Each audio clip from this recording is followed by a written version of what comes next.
Welcome to Moments with Marianne. This is your host, Marianne Pesta. And we're here today with special guest, Ally Rae Pesta, who's here to share with us her new book, Beyond My Body, Recovering from a Complex Eating Disorder, Reclaiming Movement, and Finding My Worth. Are you struggling with your body image and how you feel about yourself? Well, today, Ally Rae is going to share with us how to overcome just that. At the age of 17, Ally Rae Pesta was diagnosed with a complex eating disorder and has been in recovery for over 10 years.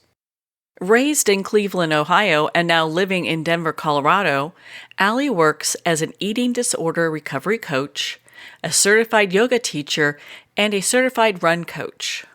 As a sexual assault survivor, Ally empowers others to reclaim freedom and power over their body in a loving, worthy, and healing way.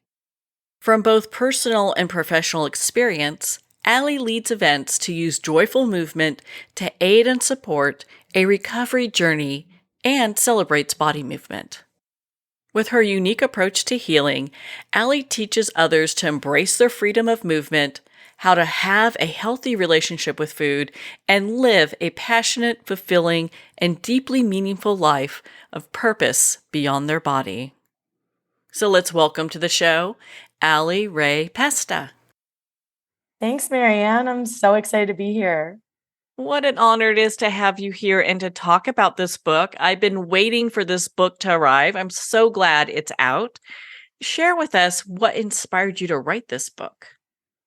Yeah, it's a really great question. And there's so much that I think goes into inspiring me to write this book. But for me, I am a writer at heart. I grew up and I loved to write, so much so that I started writing when I was 5. And I actually used to write little speeches that I would give to my mom when she was doing laundry.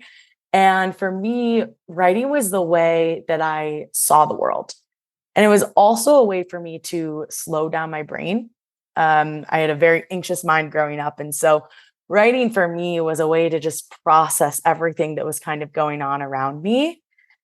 And I knew for some reason one day I wanted to write a book, no idea what it was going to be about. And my book, the subtitle is Recovering from a Complex Eating Disorder, Reclaiming Movement, and Finding My Worth. And when I was 17, I was diagnosed with a complex eating disorder.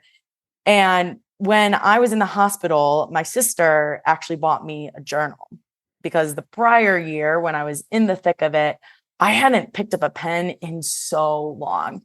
I really got detached from writing and kind of became a shell of myself. And because of that, I felt so disconnected from the main way that I was able to heal. And my sister was like, hey, I know writing is a way that you have always healed before. So she bought me this journal and I started journaling in the hospital before meals, after meals, whenever my mind was racing. And one of my first journal entries was, one day I'm going to write a book about this. And that was a little over 10 years ago. And for me, my why behind this, I think one is sharing our stories is such an incredible way to break the stigma, to talk about things. And especially with eating disorders, there's such a silent disorder. And I think we need to create spaces and conversation and dialogue that's really authentic, that doesn't shy away from the hard stuff, that really just gives the truth about it all. And I wanted to write in that way. I talk about some pretty hard stuff and talk about it in a very open and authentic way. So for me, it was a lot about, sharing stories that I know so many people have been through, but no one talks about. And then I think the other piece, tapping and going off of that, is just making people feel seen and heard and understood. And then I think my greatest why at the end of the day is I wrote it for my 17-year-old self. I wrote it for that girl who was laying there being like, I have no idea what is in store for my future. I have no idea if I'll ever recover from this or heal from this. And I wrote this story in honor of her and also as a way to just tell her the things that she really never truly heard. So that's a bit about why I wrote it, as well as kind of why I love writing too. Well, thank you for taking the time to share that with us. And I really was so touched just starting with the prologue where you talk about fitting through the right doors and how many of us have had comments from our parents about our weight, about what we look like. And they could be very well meaning, but not really understanding how those comments really hurt. Totally. Yeah. I think something that's really important is looking at our words, and especially when we're in influential roles like parents, mentors, coaches, teachers, and a child just developing. They're starting to learn and figure out what's right, what's their body right, how they should eat. And I think now in today's day and age, a lot of that is those messages are received in social media. And I also think a lot of it is parents and mentors and influential people in your life. And for me personally, my parents, I love them. I love them to death. We have done a ton of family therapy, a ton of reclamation. I truly wouldn't be where I am without them. And they're also human. And they also said things and acted in ways that I didn't recognize at the time would kind of impact me forever, but they did. And as you mentioned, yeah, the prologue called Fitting Through Doors talks about how growing up, my dad used to always say, "Hey, don't eat that or you won't fit through the door." And he said it as a way to joke around. I definitely grew up in a household that was pretty fat phobic, which is not okay. And it's taken me a lot of years of unlearning that. And I felt that if I was in a larger size body or if I took up space, then I wasn't valuable. And I internalized a lot of those messages as well as other messages received, from growing up from, for example, I had fifth grade boys tell me one day, "Hey, look at you. You're as fat as Santa Claus." And so my stomach, my belly is something I've always kind of had a really hard relationship with. And hearing those words, it really weaponized and demonized that part of my body.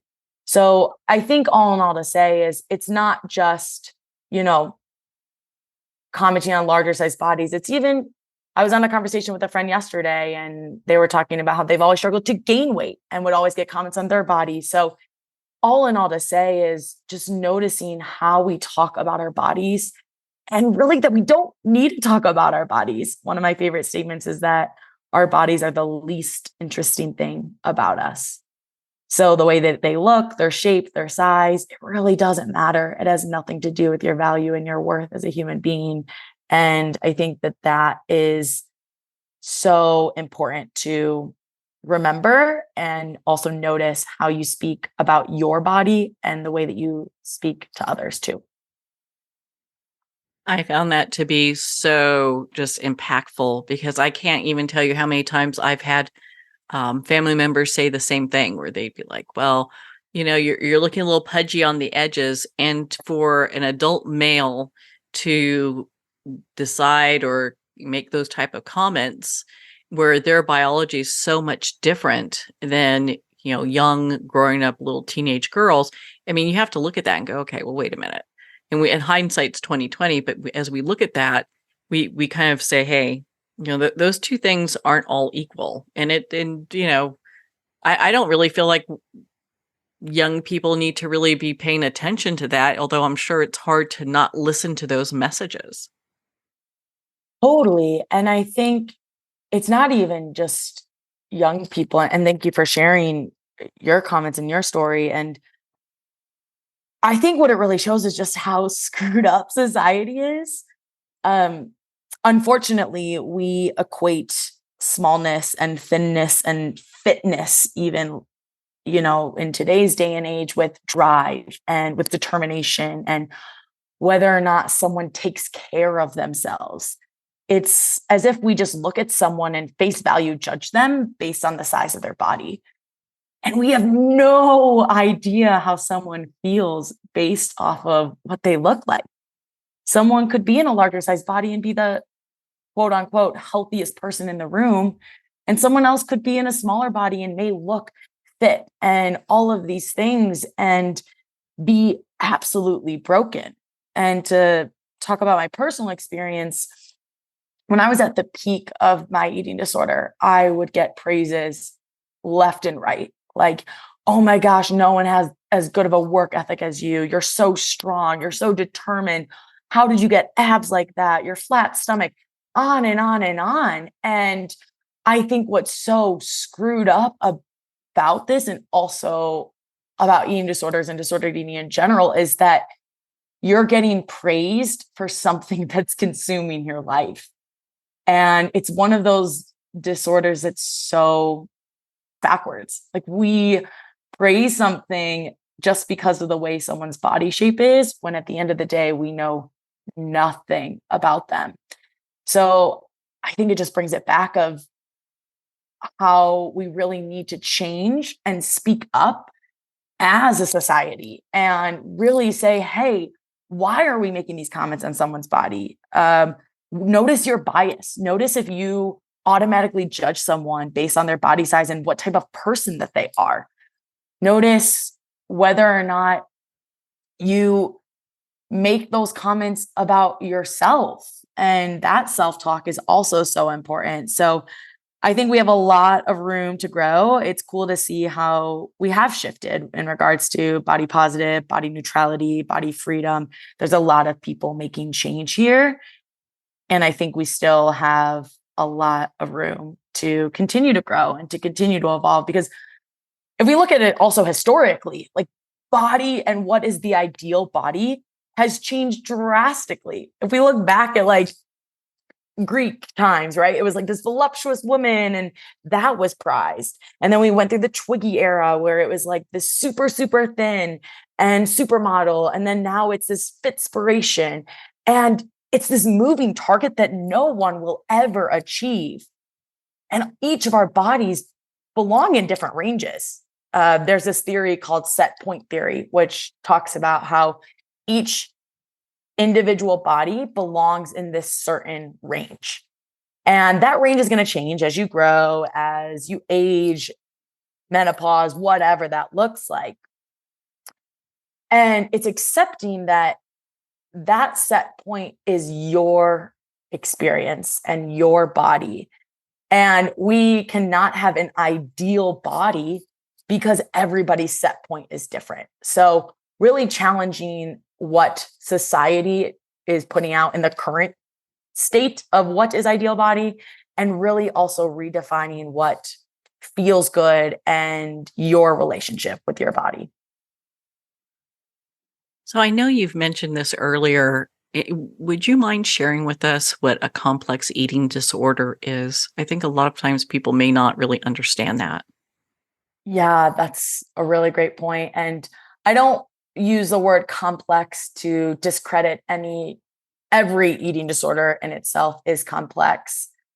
For me personally, why that rang true and why I use that statement is there were 3 parts to my eating disorder, and that included anorexia, orthorexia, and exercise addiction. So anorexia is that obsession with thinness, with restricting, and each person has their own kind of experience with anorexia. There's certain parts that ring more true, but for me, it was really how little can I eat while also still eating to some degree. Anorexia is not just completely not eating.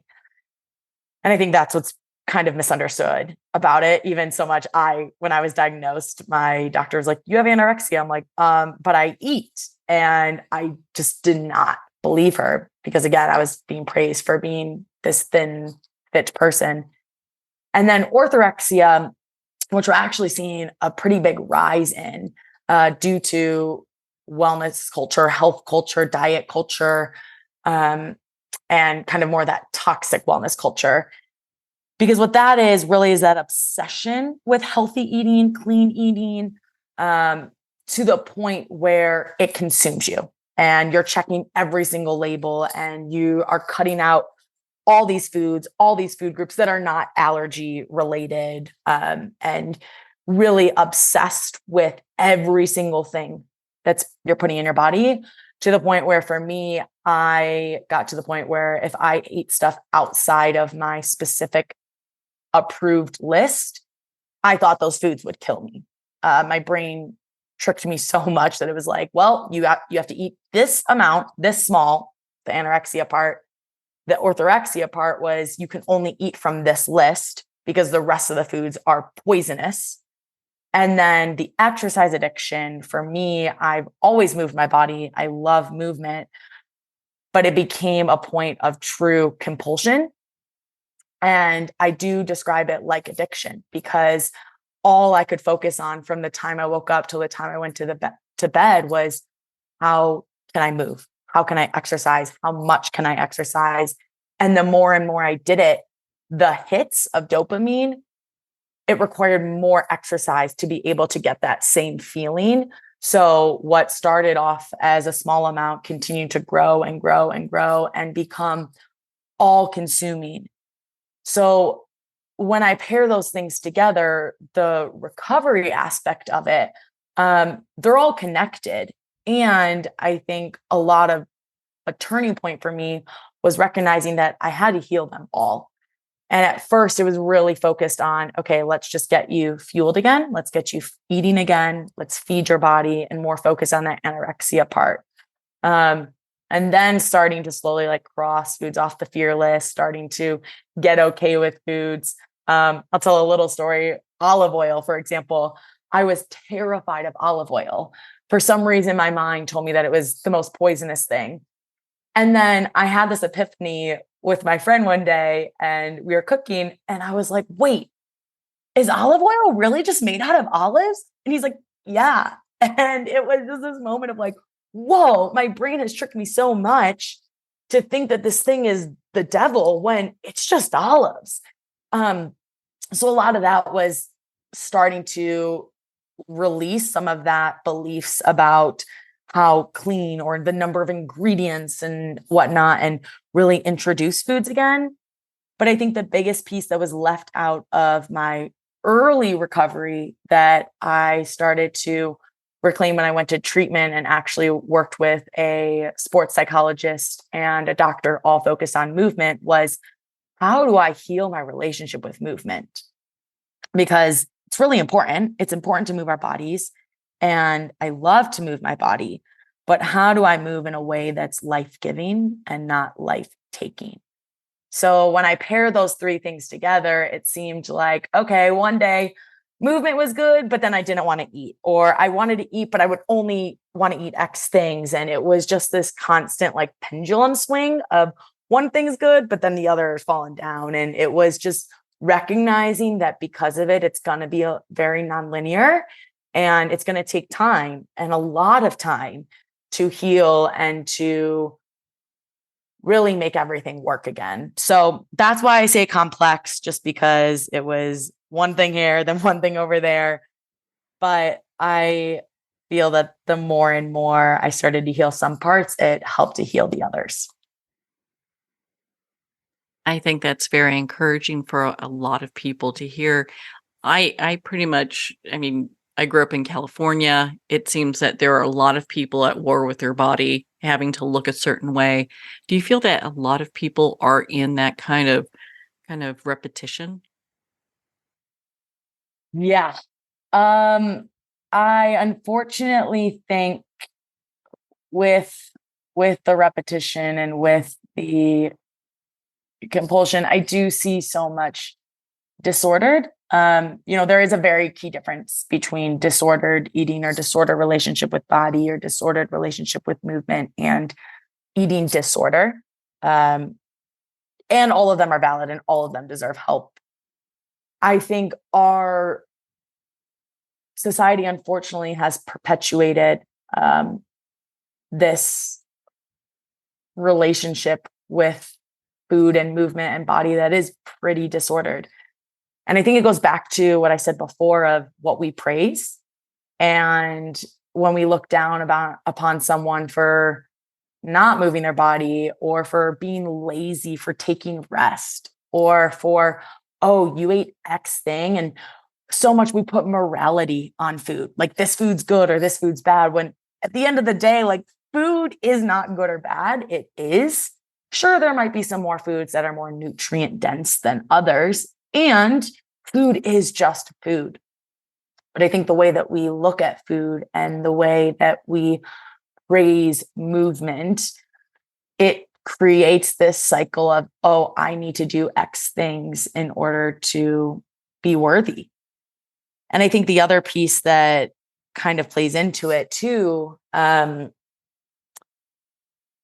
is really just how we also look at how to treat mental health. And again, I do think that, and health overall, I do think that movement and the way we feed our bodies is extremely important. But the amount of, unfortunately, like doctors and professionals that are giving, okay, go on this restrictive diet, or, oh, cut out gluten because you have bloating. It's just, we don't actually take time to understand that maybe my stomach's bloated, I don't feel good because I have a lot of stress in my life. It's not always about the food, but it's an easy answer to give. And also we say, okay, you're not feeling good, you're stressed, go work out. And don't get me wrong, working out is an incredible tool. Movement is an incredible tool to reduce stress, to have a healthy body. But when those are the only answers to feel okay, it does create, as you said, that repeat cycle of, okay, well, I have to just, if I eat right and work out, I'm going to be great. But that doesn't take the whole picture of, well, how are you sleeping? How are your relationship? What's your work life like? What's your stress levels? So much that have nothing to do with food and exercise. And that's why I love to take that holistic approach of like, how are you doing in all aspects of your life? And that's how we can start to break away from that repeat and cyclical getting stuck in just food and exercise. Now, there's just so much focus on what we look like as opposed to, are we a healthy human being? Yes. Yeah. Yeah. There's so much there. I think, as I said before, your body's your least interesting thing about you. And it unfortunately is not a good measure of health. Weight is one of the worst measures of health, as well as BMI is absolutely BS. It was actually created to be a way to measure society at large. It was not a way to measure someone's individual health. But then we have perpetuated and used it as such. And it's just such a toxic measure of health, as well as just one singular number does not determine whether or not you're healthy. And weight changes all the time. It fluctuates on so many different reasons, whether you have drank a lot of water, or maybe you're dehydrated, or you ate a meal, or you're stressed, or your hormones are changing. There's so much that goes into weight, and it's not an accurate measure of health. So I think instead of looking at someone and say, okay, because of the shape of your body, you are or are not healthy, it's asking someone, hey, how are you feeling right now? What do you love about yourself? How are you celebrating yourself? How have you been sleeping? What does your thoughts consume of? How are your friendships? And there's just so many questions that continue to go on, but really defining that your purpose and your worth and your health have truly nothing to do with the size of your body. And I know you've touched on this before, but do people use like exercise as a way to find control over their life and their body? Yes. 1000%. I can speak to my personal experience. I experienced an instance of sexual assault at a very young age. And because of that, I felt like my body was not my own. And I craved to have control over my body. And for me, that way of gaining control was exercise. And don't get me wrong, I think when we think about kind of that locus of control of, okay, what's in my control, right? It's things like if I move my body, what I put in my body, how I speak to myself, how I speak to others, how I use my time. There are things, and I am not discrediting movement. I, again, love to move my body. I love to push my body. I love to do so many forms of movement. It's still such a powerful healing measure for me. But when we look at movement as a way to try to seek and gain full control, like when we feel so out of control, like life is going wild, maybe we don't feel stable or steady, and we use movement as the way to seek control, it gives us a false sense of control. Because yes, we can move our bodies, but it doesn't actually lead to being in control. What I think really leads to being in control is understanding more so why you're moving your body. And are you moving it from a place because you feel so unsteady and unstable in life? So you're trying to grasp onto something that gives you some sense of steadiness? Or are you moving your body to shrink because you think if you can shrink and you can control your body size, then you can control other areas around you? And at the end of the day, there's so many parts of life that we just truly cannot control. But I think movement is this tangible way of control. Eating, why I think a lot of people track calories. It's like, okay, here's this thing that I know I can control, but then we get fixated on it and consumed, and it actually leads us to have more stress than it does control. So it's getting really curious of how can we move our bodies to feel good and to change up our movement. Maybe one day you go to yoga, maybe one day you go for a gentle walk, maybe one day you go run and do a sprint interval. But it's really trying different modalities and also honoring what you like to do, and moving in a way, again, that lights you up. What was the earliest age that you had a realization that there was something that you were told that was like wrong with your body or that you needed to change? Yeah. So I think there's two things that come to mind. I think the first thing was when I first questioned my hunger. And I was about 10 years old. My mom always was pretty obsessed with how flat her stomach was, or her elephant arms that she called them. And I internalized that. And one night we were eating pasta and she was like, oh, no. I don't need, she had me set the table and she's like, I don't need a big bowl. Just give me a small bowl. And I'm like, what? It's pasta night. Like, you're supposed to have a big bowl. What are you doing? And she's like, oh no, I'm not hungry. And I was like, wait, you're not hungry. How are you not hungry? Like, I am hungry all the time. I'm a growing girl. Like, I don't get it. And in that moment, I started to question, like, whoa, is being hungry wrong? Like, should I not be hungry? Is this a desire that I shouldn't have?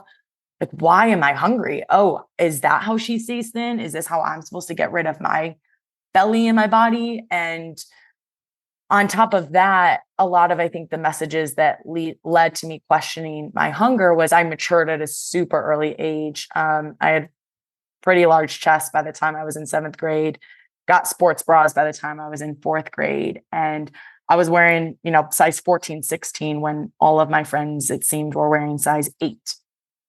And so experiences like trying on clothes with my friends who were fitting in these little tiny jean shorts and I couldn't even get them buttoned. Or, as I mentioned a lot earlier, the Santa Claus belly, when those boys literally pointed at me and said, "You're as fat as Santa Claus." And all of those moments were like, okay, you're not right. Like, this is not how your body's supposed to look. Your belly is way too big. You're supposed to be small. And I also think a lot that perpetuated it too was sports. I tried every sport under the sun, but I had a really strong desire to be exceptional. And I felt that if I wasn't the best or I wasn't exceptional, then what's the point? And my view, specifically, I'll talk about soccer, but I always wanted to be a forward. I wanted to be at the front. I wanted to be scoring goals. And it seemed that the girls that were up there were the tiny, fit, fast ones. And my coach was like, "Nope, you're in defense. Like, use your power, use your muscle, use your big bones to succeed." And I didn't want that. I wanted to be the fit, tiny, fast one scoring goals. So I don't think it was one specific moment. I think it was all of these little moments. It was questioning that something was wrong about feeling hungry. It was moments from kids telling me my body was wrong, to noticing my parents and the way they talked about their bodies, or the way my dad talked about other people's bodies, to sports and wanting to be thin and tiny and fast. And all of those combined really just instilled in me that my body is not right and I need to change it to be worthy. Well, on that note, we're going to pause here for a quick break. We've been speaking with Ally Rae Pesta in regards to her new book, Beyond My Body: Recovering from a Complex Eating Disorder, Reclaiming Movement, and Finding My Worth. We'll be right back after these messages from our sponsors.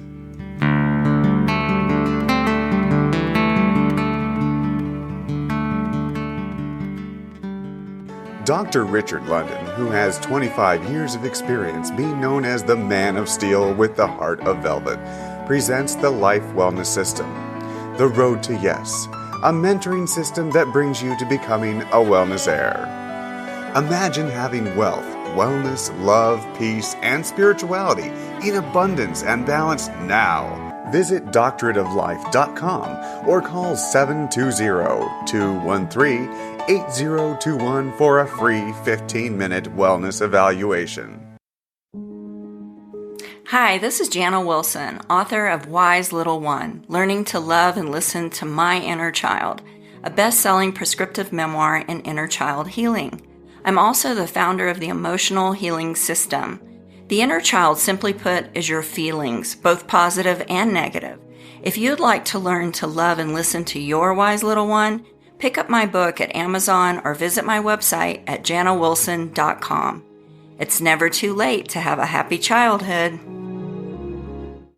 The first thing you need to know about me is that I love my kids, but they are not my everything. They used to be, but that's when my entire life fell apart. In order to pick back up the pieces, I had to put the love I have for myself before everything else, including my kids. I'm Jessica Dennehy, and I own multiple businesses. I'm a best-selling author, and I have all the strategies that I've used to make my life what it is today. And I'm going to teach you how to do them in my new book, Selfish is a Superpower. So go get your copy today on Barnes & Noble or jessicadennehy.com. Announcing a revolutionary tool for wellness. Scalar Light has the ability to enhance and harmonize your own bioenergies. With Scalar Light, you can get started in just minutes and begin feeling better the very next day. Scalar Light is a remote energy that gently and subtly works with your own body's bioenergies, increases pro-cellular wellness, and enhances your body's immunity. Experience the benefits of Scalar Light. Try a complimentary 15-day experience at scalarlight.com. In your hands lie ancestral patterns. These patterns shape how you think, what you struggle with, and experiences you love, your life pattern. we're going into the latest neuroscience of biological hand analysis, a realm beyond palmistry where science and the soul entwine.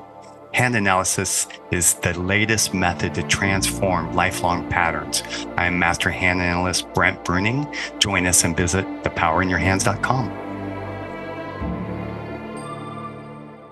Looking for a page turner? Cozy up to a fantasy adventure romance trilogy with The Girl in the Toile Wallpaper by Mary Kay Savarese. The second novel in the Star Writers trilogy, The Star Writers Club, is coming soon.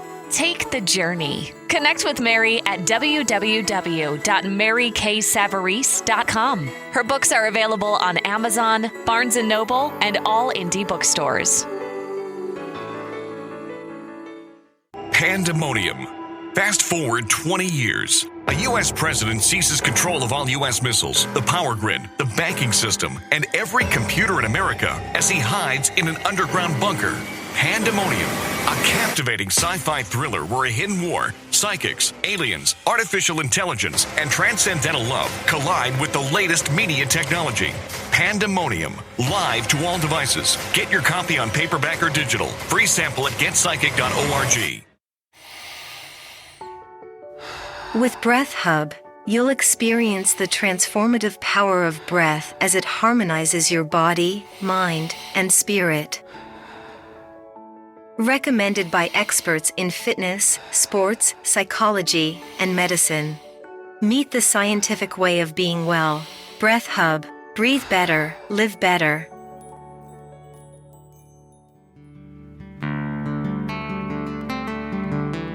I'd like to thank Jason Eastwood at Guitarfulness for sharing his inspiring music and talent with us. His music is known worldwide for cultivating atmospheres of harmony, inner peace, and clarity.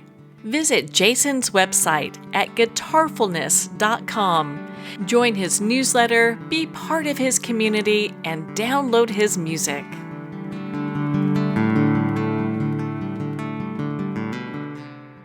Welcome back to Moments with Marianne. We're here today with special guest, Ally Rae Pesta, who's sharing with us her new book, Beyond My Body, Recovering from a Complex Eating Disorder, Reclaiming Movement, and Finding My Worth.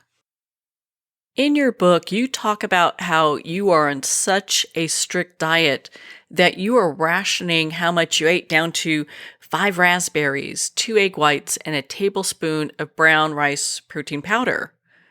And while that might sound a little shocking for some people, at the same time, it's so relatable, as so many people are constantly struggling to watch the amount of calories they take in on a daily basis.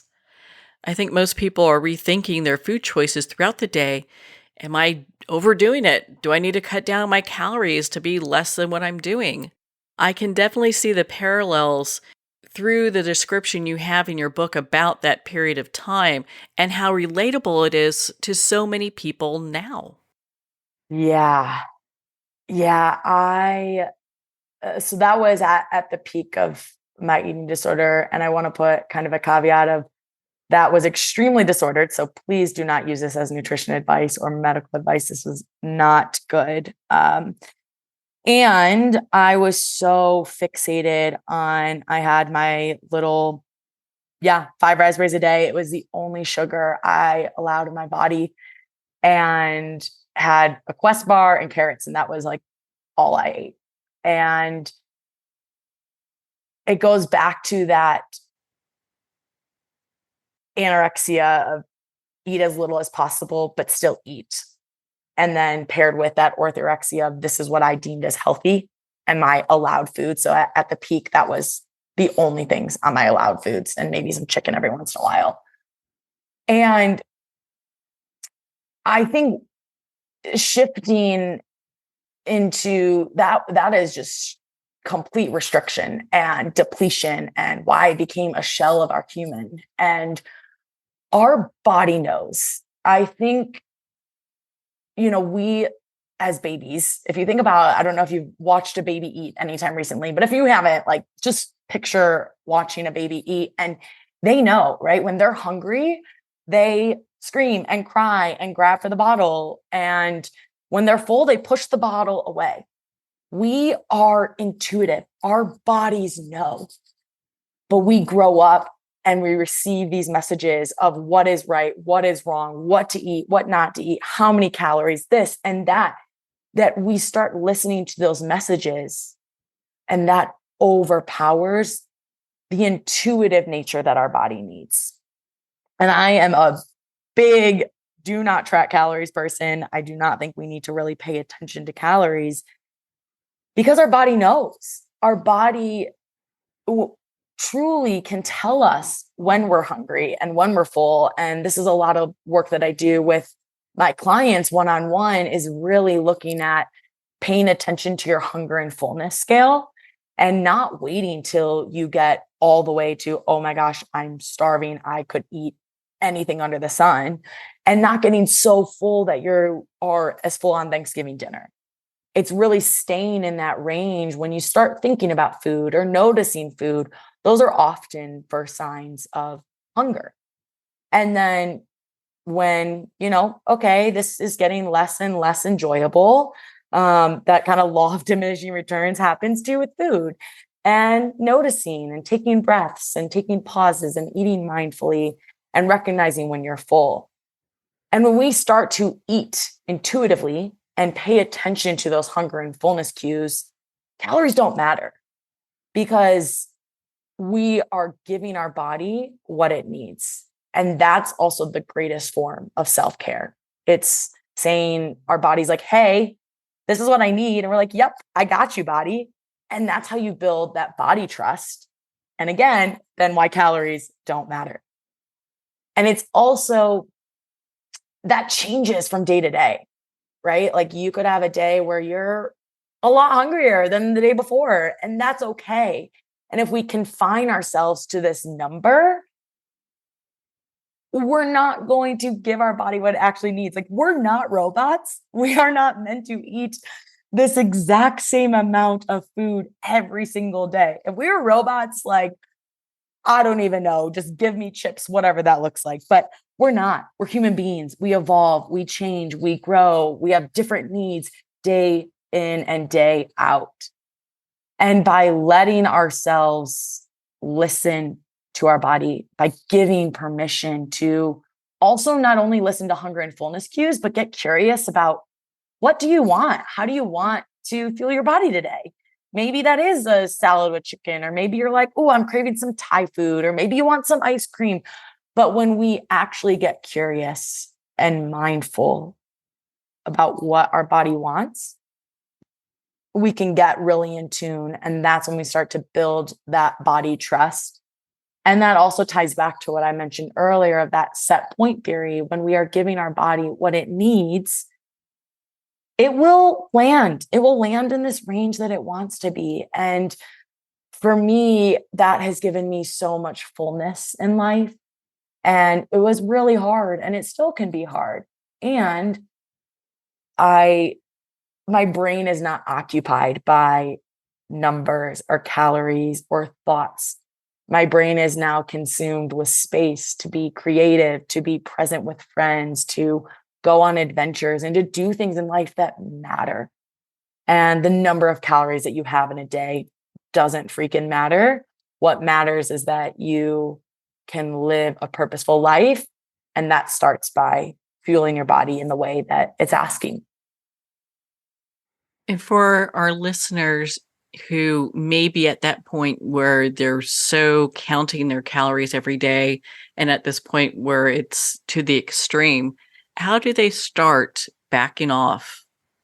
What did you do to, finally get to this place that's like, okay, I can start adding food to my diet and be healthy, and it's okay?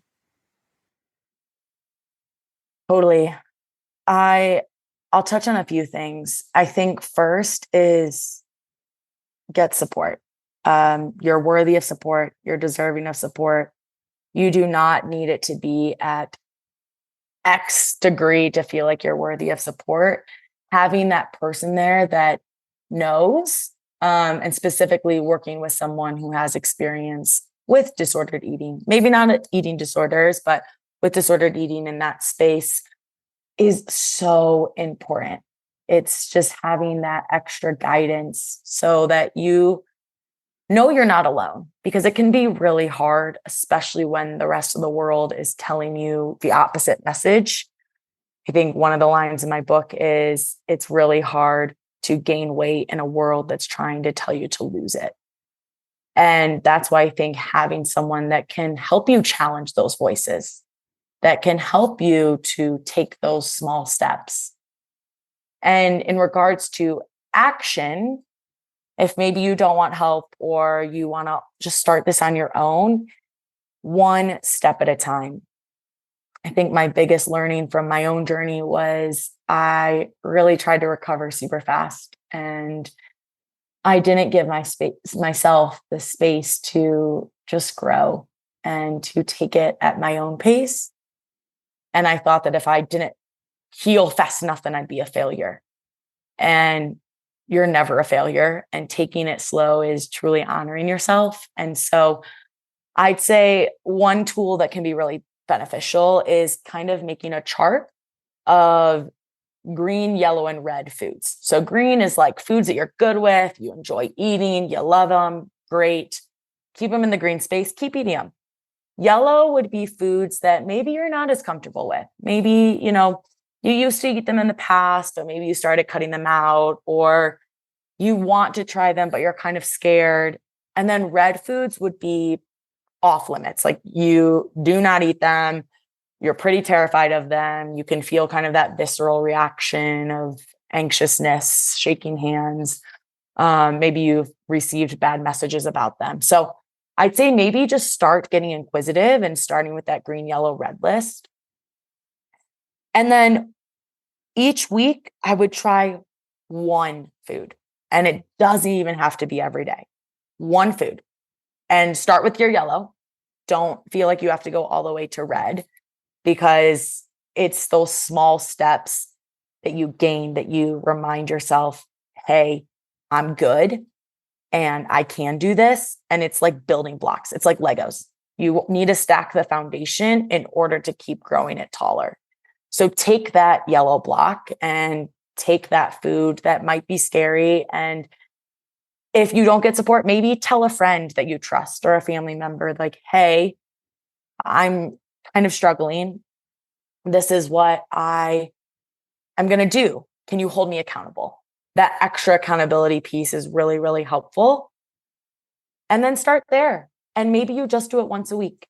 And then as you continue to say, okay, whatever X reaction for me, I'll speak specifically. I didn't die. I ate the brownie and I'm good. I didn't die. Or I didn't feel absolutely whatever. Little by little, it gets easier.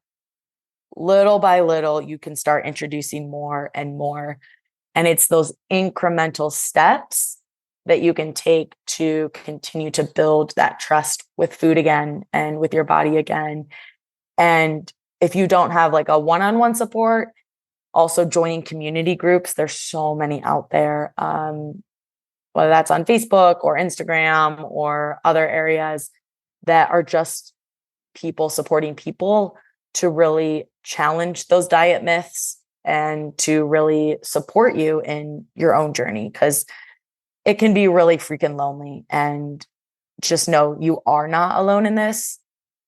And there are people out there that want to support you, and you are worthy, so, so worthy of a life where you're not consumed by food and food thoughts, and you're worthy of a life of purpose. So many people have a really difficult time with their worth and their ideas of self-worth. How did you step into this place, and what did you use to bring you to this place of self-love? I love that question. For me, it started with a few things. One, yoga has played such a huge role in my life. I actually started doing yoga after my first hospital stay because that was all I was allowed to do. And I hated it. I was like, this is the dumbest thing ever. I'm told to breathe. I'm like, I'm 17 years old. I know how to breathe. Why are you telling me to breathe? And I also was like, well, I'm not sweating. I don't feel exhausted. This is dumb. And I kept going back initially because it was the only thing I was allowed to do. But I kept going back too because it was the first time that I was encouraged to speak to my body in a kind way and a loving way, and that rest is allowed, and that backing off is just as worthy as pushing more. And I remember one yoga class, I was laying there and the teacher was explaining some parts of her journey. And I just felt so seen and heard for the first time. And I had my hands on my belly and just tears just dripping down my face, being like, oh my gosh, I have been so disconnected from myself. And so yoga for me has been an incredible way to develop that sense of embodiment and emotional attunement. And for so many years prior to that, I just ran. I ran from my emotions. I didn't want to sit in it. I didn't want to feel it. And to be able to truly start having a relationship with yourself, it's like sitting and having a relationship with your friend. Imagine you're sitting with your friend, drinking a cup of coffee, and they start saying something hard and you're like, bye, see ya, and just run away. We don't do that. So why do we do that with ourselves? The moment we start to feel something that maybe is not unpleasant, we run away, we numb, we use drugs, alcohol, exercise, food. We use all of these things to not feel. And yoga was the first place that I was able to start to actually feel. And it was uncomfortable as hell. It was not fun. The amount of classes that I ended crying or pretty much like on an emotional hangover from. And it was also so healing and such a place for me to be like, okay, body, like we're on the same team. You are my friend. And I started taking those principles into other ways that I moved my body, like running, like swimming, like hiking, and really using those principles to how do I connect with myself? How do I get attuned with myself, both my body and my emotions? And then I think the other biggest thing is doing a ton of values-based work and strength-based work and self-worth work. A big part of that, again, on that support train, you don't have to do it alone, was and is my therapist. I'm a huge, huge believer in therapy, especially someone that can help to call you out on your BS and also help you to see the light of who you are. And I'm going to tell a quick story about this thing called icing. So my therapist and I, we were talking one day and I was in a pretty not okay place. And she asked me, hey, what do you like about yourself? And I literally looked at her, I was like, nothing. Like, I don't know how to answer that. She's like, well, what are you proud of? And it was really hard for me to answer, but I started listing off like, okay, well, I run a lot, or, I had an almost perfect GPA and I have a good title at work and all of these things. And she was like, okay, cool. Well, what gives you value? And I couldn't answer. And she questioned me and she goes, what this sounds like to me is this concept of icing. And I'm like, huh? What do you mean? And she explained how icing is these things that we validate that are surface level, that the world validates and sees. But if they're scraped away, if you took all of those accomplishments, all of the things that, are fleeting to some degree, what's your cake? Like, what makes you you? And I was like, oh, crap, I have no idea. And then she asked me, what do you think your eating disorder was or is? And I'm like, whoa, it's my icing. Like, it was my most prized icing because I finally felt exceptional. And it was this icing that made me feel exceptional. And at the end of the day, though, if all that scraped away, who am I? And that's what I call my cake. And so a lot of it was just starting to figure out, like, what is Ally's cake recipe? and what brings me joy, and a lot of journaling, a lot of asking friends, hey, what do you love about me? Like, what makes you feel good when you're around me? And then also thinking about the reason I love my friends. And for me, I love to connect people. I love to support people. Empowerment is huge. I love to make people laugh. I love to bring people together. None of those things have to do with the shape or size of my body. So moving from this, okay, here's this list of all these things that make me worthy, to if all of those are stripped away, who am I? And it's still a journey. It's not linear. I'm still figuring that out. But I think the more and more clear I understand, like, okay, what lights me up? What are my values? What are my strengths? That's what starts to build my worth. And then also just staying really in tune with my emotions and staying in tune with my body. I love that. And I'm actually going to think about that after our time here today, because I think it's important to dive into these topics, and how many people really scrape off that icing and go, okay, what's in my cake? Who am I? Yeah, totally. Ally, what do you want readers and our listeners to take away from your book? I think the first part is just my hope, my deepest hope is that at least in one story, in one vignette, that you feel seen and heard, and maybe even a little understood. And if you don't, that's also okay. What I hope is that you maybe develop a little more empathy and a little more understanding. And also, as a society, and for anyone reading, just knowing that we each have our own unique journey, and there's so many pieces that impact and shape who we are. And for me, yes, that came to fruition as an eating disorder, but we don't know what anyone's going through. So really taking the time to get to know people and to not judge based off of face value, based off of the way someone looks or their weight, and really just understand them and give people grace.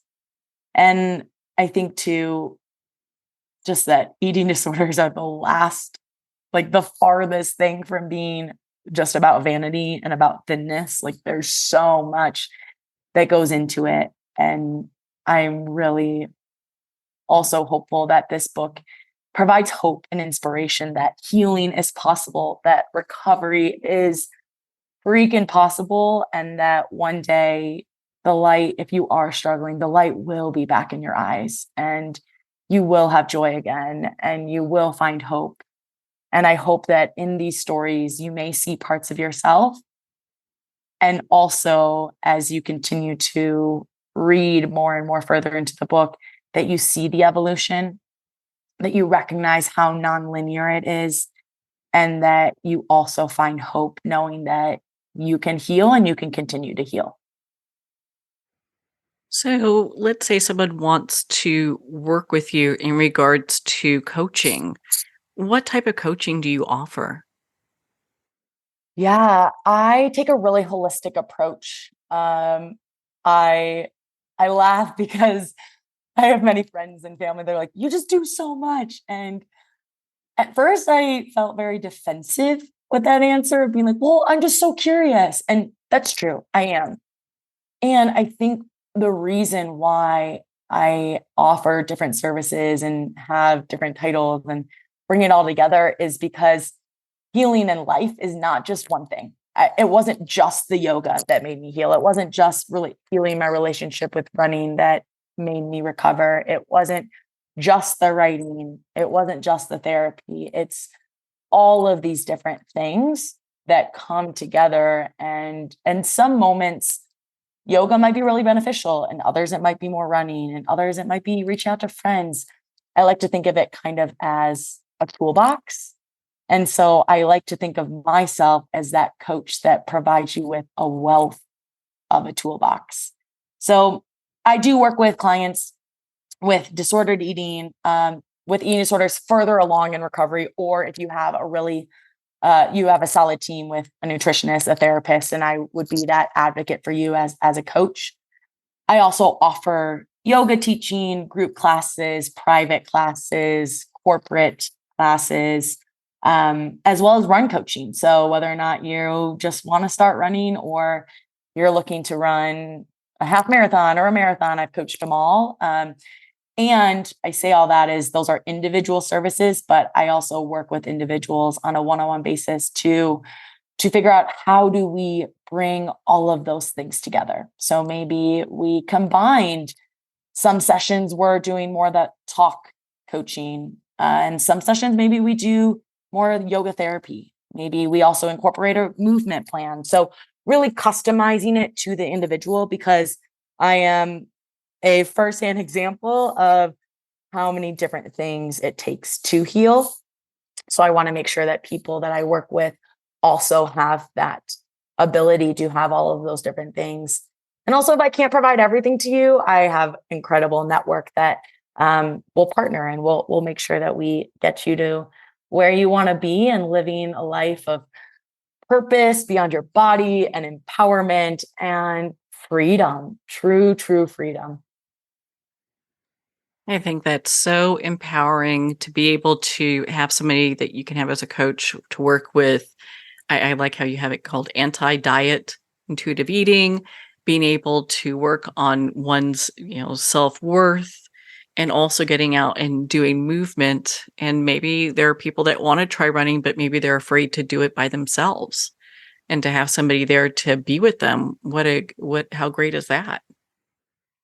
Yeah, exactly. Yeah, put them all together. Well, Ally, where can our listeners connect with you and be part of your community and learn more about your coaching and your book, Beyond My Body? Yes, great question. You can visit my website, allyrae.co, co, and that has all the links in regards to my book, in regards to working with me one-on-one, the different services that I offer. And then also feel free to follow me on Instagram, Ally Rae Pesta. So just my name, and DM me there, connect with me there. You can also email me, ally@allyrae.co. And I am so happy to chat. Please feel free to reach out about anything. Don't feel like it has to be just working with me. I love to receive messages and to just connect with people. So please connect with me. And you can buy my book on Amazon in ebook, paperback, and hardcover. And you can also find all those links on my website, allyrae.co, or by searching Beyond My Body on Amazon. Well, Ally, thank you so much for taking the time to be on the show with us here today. Thank you, Marianne. This was such a gift and a pleasure. And I'm just so grateful for you and for giving me this space to talk about these really important topics. So thank you. Well, Ally, it has been such an honor to spend this time with you and to talk about your new book, Beyond My Body, Recovering from a Complex Eating Disorder, Reclaiming Movement, and Finding My Worth. Beyond My Body is available at Amazon, Barnes & Noble, and all indie retailers.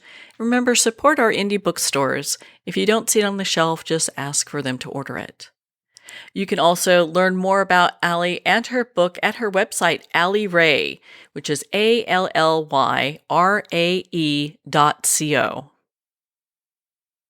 Well, we're at the end of our time today. I'd like to thank everyone for tuning in. You've been listening to Moments with Marianne, where we make every moment count.